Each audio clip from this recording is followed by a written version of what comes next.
Olá, estudantes! Tudo bem? Estamos animadíssimos para começar o segundo semestre. Bom, estamos iniciando agora um tema muito especial, gestão de recursos hídricos. Por que eu falo que esse tema é especial? É especial porque a água é um recurso insubstituível à vida na Terra. E nós vamos iniciar com o conceito de recursos hídricos. O que significa isso? Então, nós temos na tela.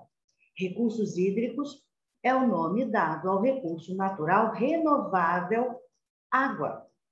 Dentre os recursos naturais disponíveis ao homem, a água é o mais importante, uma vez que, como nós já acabamos de dizer, é insubstituível à vida na Terra. Por muito tempo, acreditou-se que este era um recurso inesgotável. Nunca acabaria, pelo fato de que aproximadamente 75% da superfície terrestre ser água. Entretanto, não era levado em conta que desse total, desses 75%, a parcela própria para o consumo humano é bem menor, mas é muito menor. Além disso, os processos de uso e ocupação das terras, muitas vezes implementados sem a utilização de técnicas adequadas, leva não apenas à diminuição das águas superficiais, mas também das águas subterrâneas e à sua própria contaminação. E tudo isso leva a crises que são mundiais. Então, quando eu trato de crise dos recursos hídricos, falta de água, seca, nós vamos associar isso à questão das desigualdades sociais. E por quê, meus queridos? Olha, as diferenças registradas entre os países desenvolvidos e os países em desenvolvimento chocam e chocam muito, e evidenciam que a crise mundial dos recursos hídricos está diretamente ligada às desigualdades sociais. Sabemos que todos nós temos os mesmos direitos. Por exemplo, o acesso à água potável é um direito universal, mas nem todas as pessoas possuem esse acesso. Isso é uma desigualdade enorme. E nós temos alguns dados importantes que vão corroborar a nossa fala.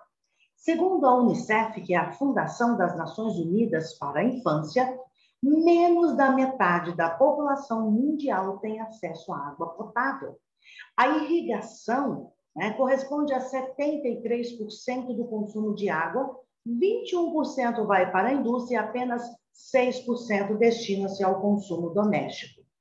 Nós temos um gráfico que será exibido logo à frente e que veio no mesmo material de vocês dessa semana, a semana 1, do PET 3, que vai trazer um gráfico que tem esses números um pouquinho diferentes. Mas isso é simplesmente pela época e pela fonte coletada, mas que todos trazem a mesma mensagem, ou seja, uma grande parte da população não tem acesso à água potável.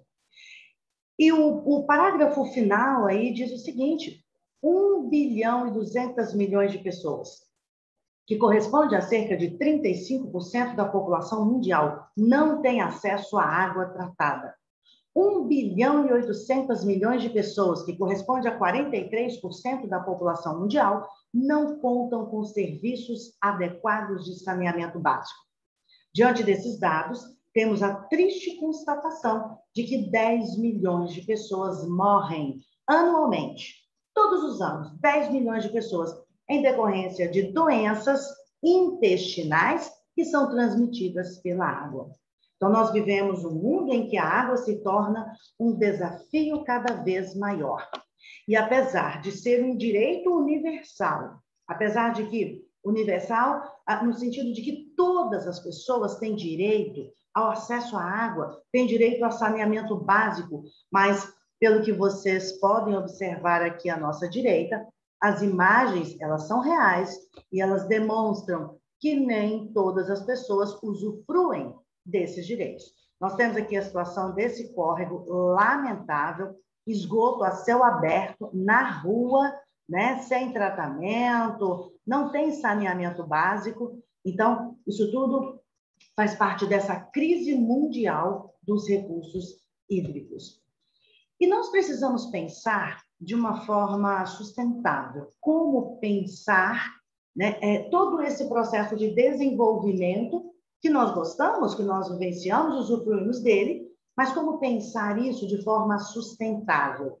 Para isso, nós precisamos de 3 elementos, e esses 3 elementos, eles são interdependentes, como vocês podem observar aqui na imagem. O crescimento econômico é o primeiro elemento. O desenvolvimento social e a questão ambiental são 3 elementos que são interdependentes. Então, nós precisamos de pensar numa relação sociedade-natureza de uma forma sustentável, de uma forma respeitosa, né? Primeiro, as áreas, por exemplo, que são impactadas, né, por todo o processo de desenvolvimento econômico, crescimento econômico, elas devem ser recuperadas. E os processos de uso e ocupação das terras devem ser realizados de forma a evitar os impactos negativos das atividades produtivas. Ou seja, precisamos pensar numa relação sociedade e natureza de uma forma mais harmônica. E aí, queridos, como eu disse para vocês, né? Vocês têm esse gráfico no PET de vocês da semana. Então, nós temos aí alguns dados que mostram a utilização, consumo, né, de água no mundo. E aí vocês vão observar que no mundo, cerca de 10%, lá na informação anterior, apareceu 6%, mas está tudo bem, está dentro dessa média mesmo, é consumo doméstico. Observem que nos países desenvolvidos, a utilização de água tratada, potável, para o consumo doméstico é muito maior do que nos países em desenvolvimento, que fica em torno de 8%. A agricultura, de uma forma geral, aqui nos países em desenvolvimento, ela consome a maior parte dessa água, né? No mundo, 70%, nos países em desenvolvimento, como é o caso do Brasil, cerca de 82%. 10% fica para a indústria, enquanto 30% fica para a indústria nos países desenvolvidos. Ou seja, há uma discrepância, há uma diferença muito grande, por isso nós associamos essa questão da água à questão da desigualdade social. Muito bem. E a falta de água potável no mundo, ela pode ser considerado o principal problema a ser enfrentado no século XXI. Esta situação está relacionada ao gerenciamento inadequado. Então, existem instituições, existem pessoas com poderes que não estão gerenciando esse processo de forma adequada. E os principais responsáveis pela contaminação da água no nosso planeta são, em primeiro lugar, eu ressaltei, a falta de saneamento básico e o lançamento de esgoto doméstico in natura, a céu aberto, assim como nós vimos nas imagens anteriores. A descarga de dejetos industriais sem o devido tratamento. A indústria, ela rejeita e joga no rio. E aquele material é tóxico. Ou seja, há uma descarga de dejetos industriais que faz mal à nossa saúde, que traz doenças, né? E que leva milhões de pessoas à morte. E, por último, eu coloquei a contaminação por produtos químicos provenientes das atividades agrícolas. Muito bem. Outra questão, outro problema a ser enfrentado é a questão do aumento do consumo de água no mundo. Esse aumento aumentou, esse consumo aumentou. E aumentou por quê? Veja, nós temos 2 fatores importantes que vocês vão encontrar aí nesse texto.